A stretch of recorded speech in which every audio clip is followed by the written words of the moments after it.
Ndugu mwenyekiti, kwanza ni kushukuru wewe kwa kumwalika Mheshimiwa Mkuu wa Mkoa kuwa mgeni rasmi katika shughuli hii.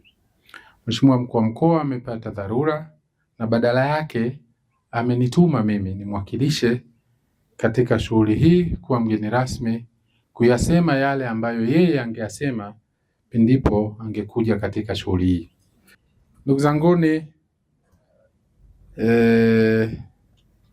tupo hapa kwenye tukio moja muhimu sana na la msingi sana katika zama tunazoishi.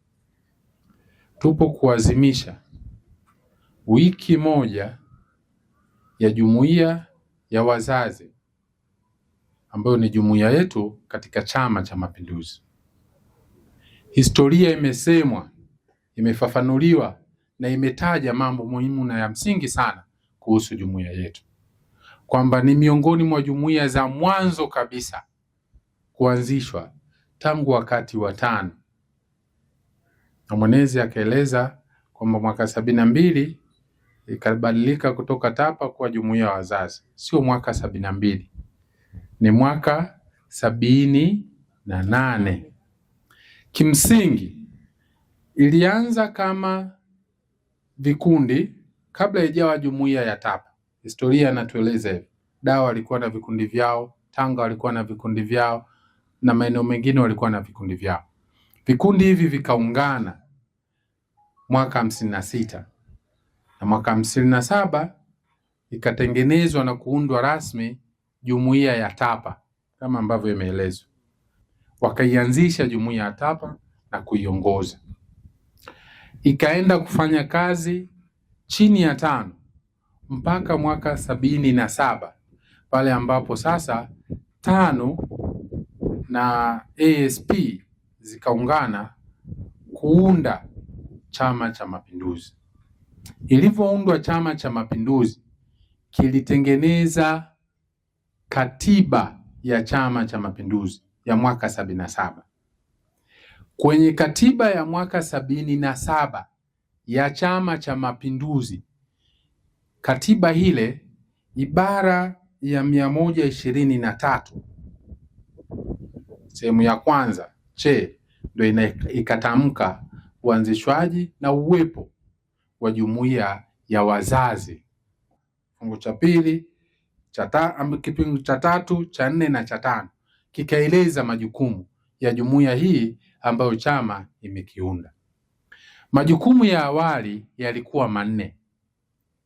La kwanza kubwa lilikuwa ni malezi, la pili lilikuwa ni elimu, la tatu lilikuwa ni afya, na la 4 ilikuwa ni mazingira. Haya ndiyo majukumu ya kwanza ya msingi. Majukumu haya baadaye yaliendelea kubadilika kulingana na mazingira, na mpaka leo tukizungumza majukumu ya jumuiya ya wazazi yanafika 6 mpaka 7 hivi, ambayo yameainishwa katika mwongozo wa jumuiya yenyewe, lakini pia katika katiba ya chama chetu. Majukumu haya ya malezi na maadili kwa sasa ni ya msingi sana, kwa sababu kama kuna zama ambazo kuna mmomonyoko mkubwa sana wa maadili, ni zama tulizokuwa nazo, na hayajaanza haya kwa bahati mbaya au kwa ghafla. Mmomonyoko ulianza taratibu taratibu, kama ilivyo jina lenyewe mmomonyoko. Mmomonyoko hauanzi mara moja ukawa ndo tayari pamemomonyoka. Mmomonyoko mara nyingi unasababishwa na maji au upepo na unaanza taratibu, na maadili nayo yanaharibika hivyo hivyo. Hayaharibiki kwa siku moja, linaanza jambo taratibu. Kwa hiyo swala malezi na maadili, msimamiaji mkubwa ambaye chama kimempa dhamana hiyo ni jumuiya ya wazazi.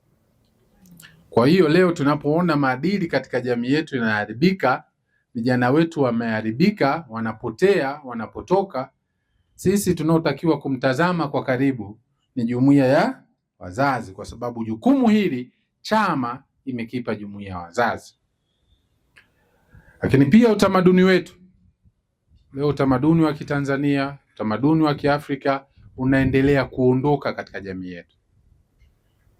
Haya ni mambo ya msingi tunaotakiwa kujiuliza, kwa nini tumefika hapa, ili jumuiya ikaieleze chama hatua za kuchukua ili kurekebisha mmomonyoko wa maadili ambao leo unatukabili katika jamii yetu.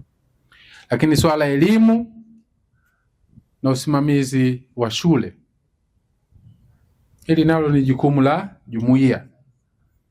Jukumu hili lilipewa jumuiya waanzishe shule, kwa maana ya kujenga kabisa na kuanzisha. Maana ya kuanzisha ni kitu ambacho hakikuwepo.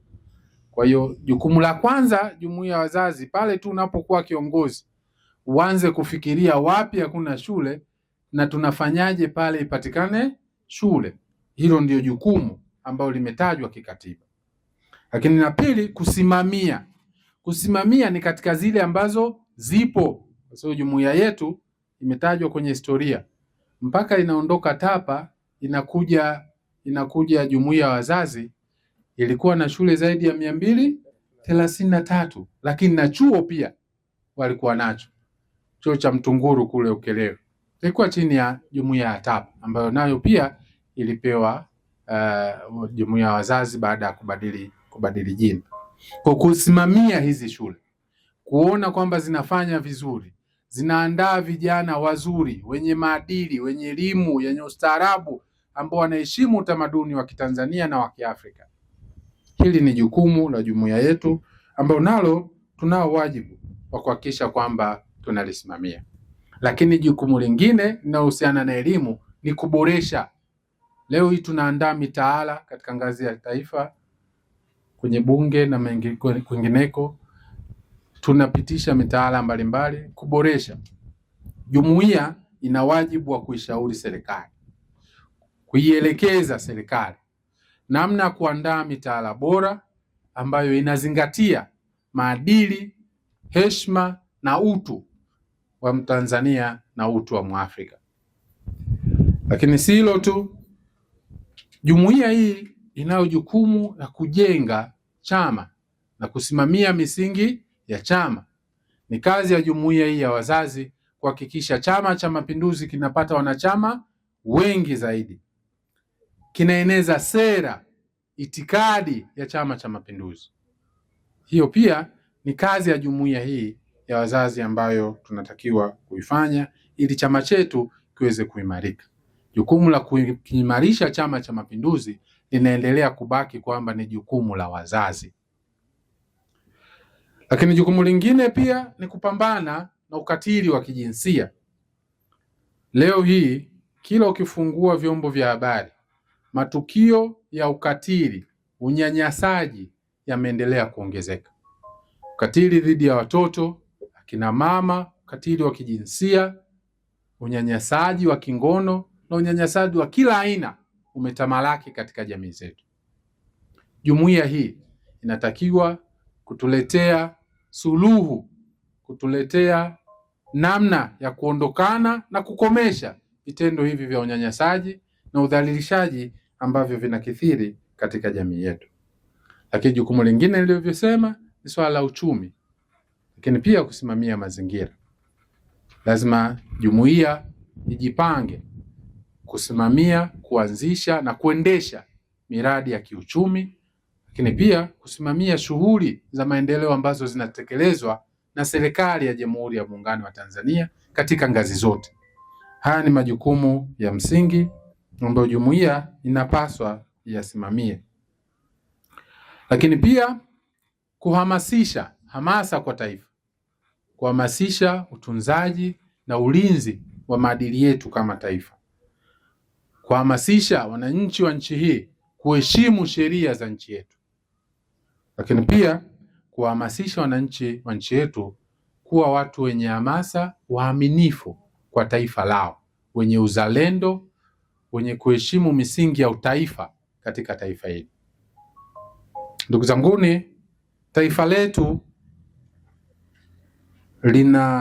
lina changamoto kubwa kwenye swala hili la kuheshimu utaifa na uzalendo kwa sasa.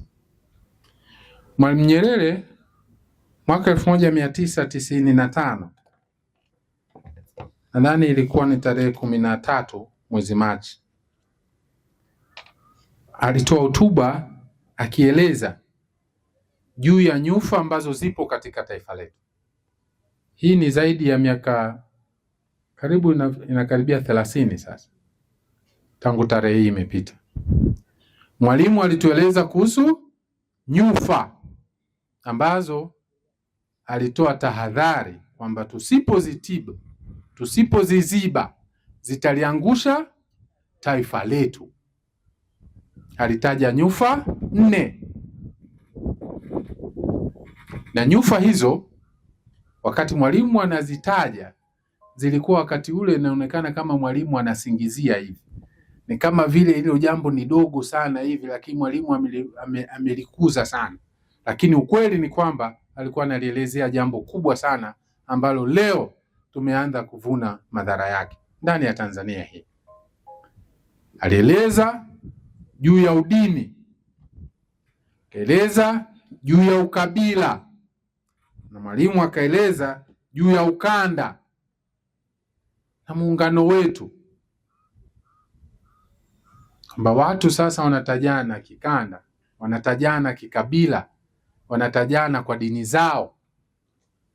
Leo tunao viongozi wa dini, ukiwasikiliza kauli zao, si watu ambao wanaleta umoja wa kitaifa, si watu wenye lengo la kudumisha utaifa katika taifa hili. Ukisikiliza kauli zao, unaona wanaimarisha nyufa ambazo zinakuja kuliangusha taifa letu.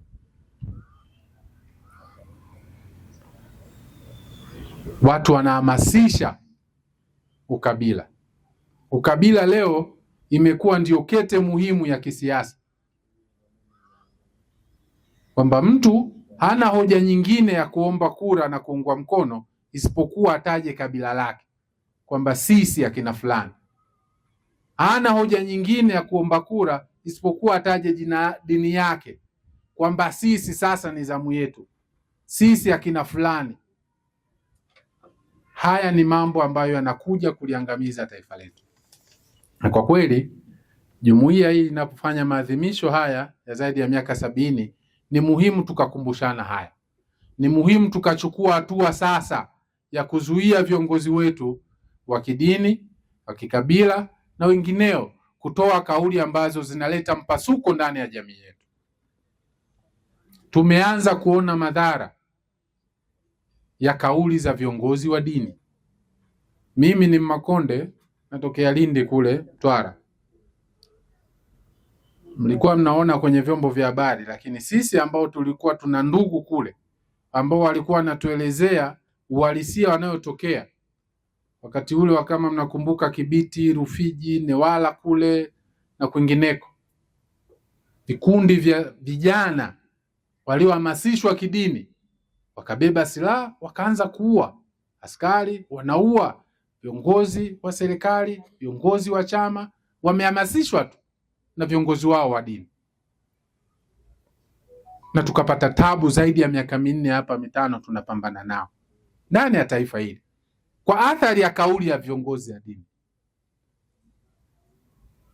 Na wakati ule, kwa sababu kiongozi alikuwa Mkristo, Mheshimiwa Magufuli, Mwenyezi Mungu amrehemu, hoja ikawa Waislamu tunanyanyaswa kwa sababu kiongozi huyu ni Mkristo. Kwa kila siku Kibiti leo 5, 10 wamekufa, wamefanyaje? Sasa hivi imegeuzwa, kwa sababu Muislamu imekuwa Wakristo wananyanyaswa.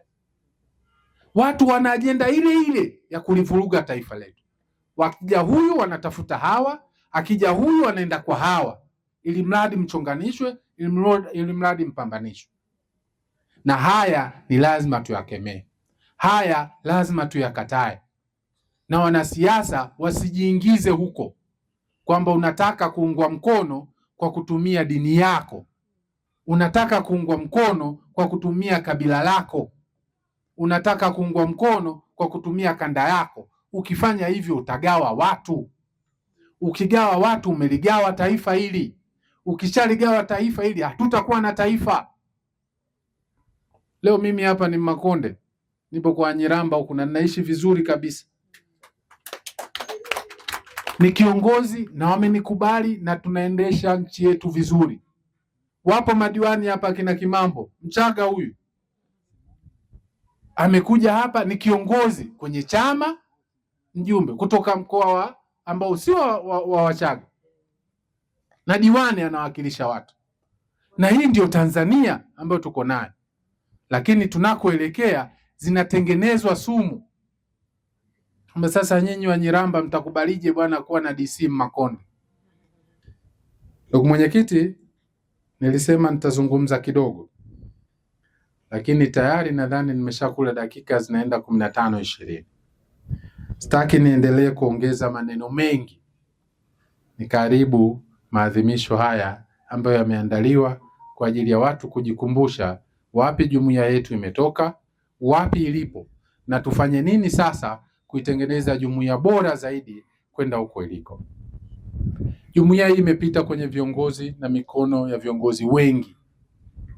Nashukuru hapa mwenyekiti kabla ya kunikaribisha amekumbuka viongozi waliotutangulia.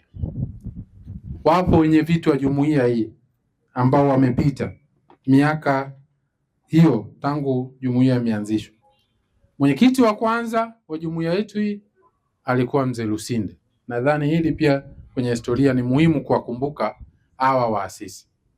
Mzee Jobu Lusinde amekuwa mwenyekiti kuanzia mwaka 57 ikiwa inaitwa TAPA mpaka mwaka 72. Na mwaka 72 akaingia Mzee Kahama, amekuwa mwenyekiti 73 mpaka 77 wakati wa kuunda chama, na kuanzia mwaka 79 kaingia Mzee Mwekambo mpaka mwaka 96, na mwaka 96 akaingia mzee wetu marehemu Idi Simba ambaye naye amekuwa kiongozi na mwenyekiti wa jumuiya hii kuanzia 96 mpaka mwaka 2004. Lakini baadaye mwaka 2004 aliingia mzee wetu Abdul Maregesi, naye akawa kiongozi mpaka 2007 ambapo aliingia mzee Juma Muhina, Abdalla Juma Muhina ambaye naye alikuwa mwenyekiti wetu kuanzia mwaka 2007 mpaka 2012. Baadaye akaingia mzee wetu Alhaji Abdalla Bulembo ambaye naye alikuwa mwenyekiti wetu kuanzia mwaka 2012 mpaka mwaka 2017. Na baadaye akaingia mzee Edmund Mndolwa ambaye naye akawa mwenyekiti wetu 2017 mpaka 22, ambapo sasa ndio tuna mwenyekiti wetu huyu wa sasa. Kama ambavyo mwenyekiti ameeleza, mimi nimetoka makao makuu ya Chama cha Mapinduzi. Nimepata bahati ya kufanya kazi na wenyeviti watatu wa jumuiya hii. Nimefanya kazi na mzee Muhina, nimefanya kazi na mzee Bulembo, na nimefanya kazi na mzee Mndolwa.